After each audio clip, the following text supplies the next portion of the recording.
Dear viewers, আমাদের চ্যানেলের নিউজটি যদি আপনাদের ভালো লেগে থাকে তবে আমাদের চ্যানেলকে সাবস্ক্রাইব করুন এবং আপনাদের বন্ধুদের। প্রিয় ভিউয়ার্স, আপনারা দেশ দেশান্তে দূর দূরান্তে যে যেখানেই আছেন সবাইকে শুভেচ্ছা জানিয়ে আজ শুরু করছি টিস্যু কালচার খেজুর গাছ নিয়ে কথা।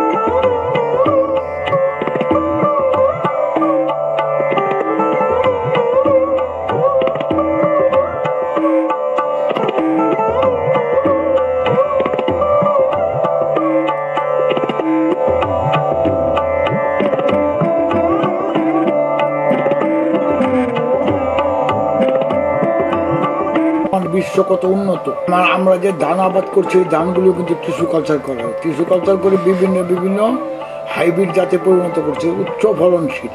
দেখতেছেন এই টিস্যু কালচার গাছগুলি কিন্তু অতুল কোম্পানি থেকে আনা। টিস্যু কালচার করা হয় খেজুর গাছের শ্বাস থেকে, মাঝখানে যে শ্বাসটা আছে সেই শ্বাস থেকে টিস্যুগুলি নেওয়া হয়। সেই টিস্যুগুলি টেস্ট টিউবে দিয়ে আসছে, এখান থেকে যে আস্তে আস্তে চারাতে রূপান্তরিত হয়েছে। এইভাবেই তৈরি হয় টিস্যু কালচার চারা। বন্ধুরা, এগুলো হলো টিস্যু কালচার চারা, খেজুরের চারা। এগুলো আমরা নিয়ে আসার পর লালন পালন করে এগুলি বড় করে আমরা বিক্রি করি।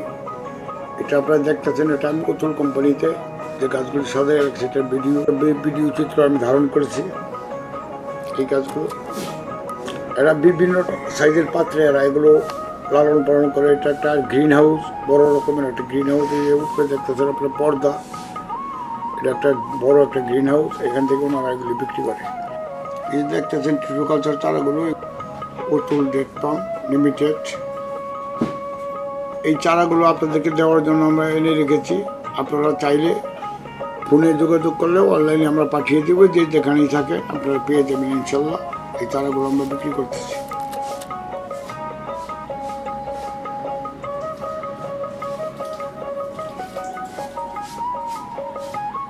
এই চারাগুলো আমাদের কাছে রেডি আছে, আপনারা চাইলেই পাইতে পারেন।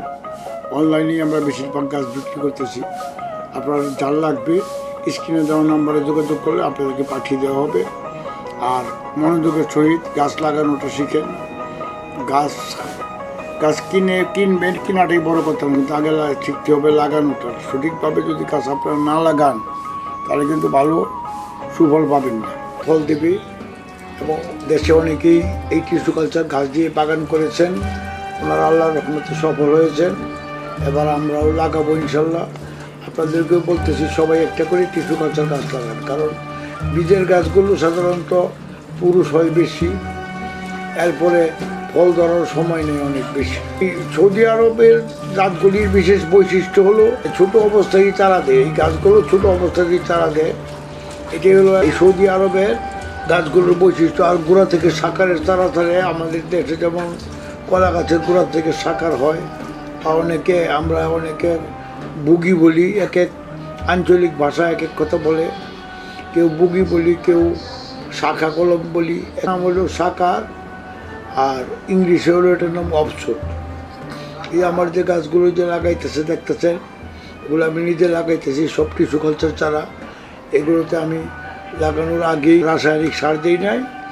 এগুলোতে শুধু গোবর আর মাটি আর কিছু ভার্মি কম্পোস্ট এগুলি দিয়েই সাধারণত লাগিয়ে দিয়েছিলাম, কারণ প্রথম অবস্থায় আমি সারটা দিই নাই। সারের মাটি আমার রেডি ছিল না।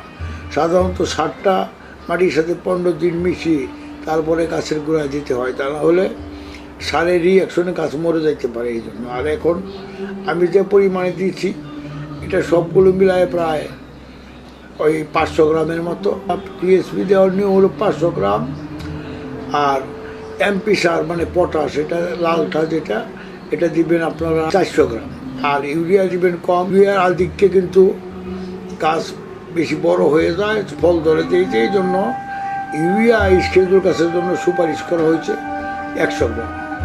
যাই হোক, আমি এতটা দিই নাই এখন, এটা আমি 2 কিস্তিতে দিব। এই সব পুরা সারটা যা আছে 1 কেজির মতো, এটা আমি 2 বারে দিচ্ছি। এই আধা কেজি করে একবার 500 গ্রাম করে দিলাম একবার বার্মি কম্পোস্টের সাথে মিশিয়ে, আবার 1 মাস পরে আর 500 গ্রাম মারবো, কারণ একসাথে অনেকগুলো সার দিলে পরে যেহেতু ছোটো গাছ তারা লুট পড়ে যায় বেশি। আর যদি আমি এই সারগুলো প্রসেসিং করিয়া 15 দিন রাখার পরে 15 দিন সার গোবর মাটি একসাথে মিশিয়ে হালকা হালকা পানি দিয়ে নাড়াচাড়া দিয়া তারপরে যদি আমি লাগাইতাম তাহলে ইনশাল্লাহ একসাথে, কিন্তু এটা আমি এতটা সময় পাই নাই। ভাবলাম যে ঠিক আছে, গর্ত যখন করা আছে তাহলে গর্তের মাটির সাথে পচা গোবর আর বার্মি কম্পোস্ট এই 2টা মিশাইছি, মিশাইয়া মাটির সাথে খুব ভালোভাবে মিশাইছি। দেখেন এটা এখন এই সারটা হলো উপরি সার, এই যে সারটাতে দিতেছে এটা হলো উপরি সার, মানে পরের সার আর কি। এটা সেগুলো যে আগে দেওয়া হয় সেই সারটা না, উপরি সার। এটা যদি আমি মনে করেন 1 মাস 1.5 মাস পর পর মারতে পারি তাহলে গাছের জন্য খুব ভালো হবে। আজকে এই পর্যন্তই। আসসালামু আলাইকুম।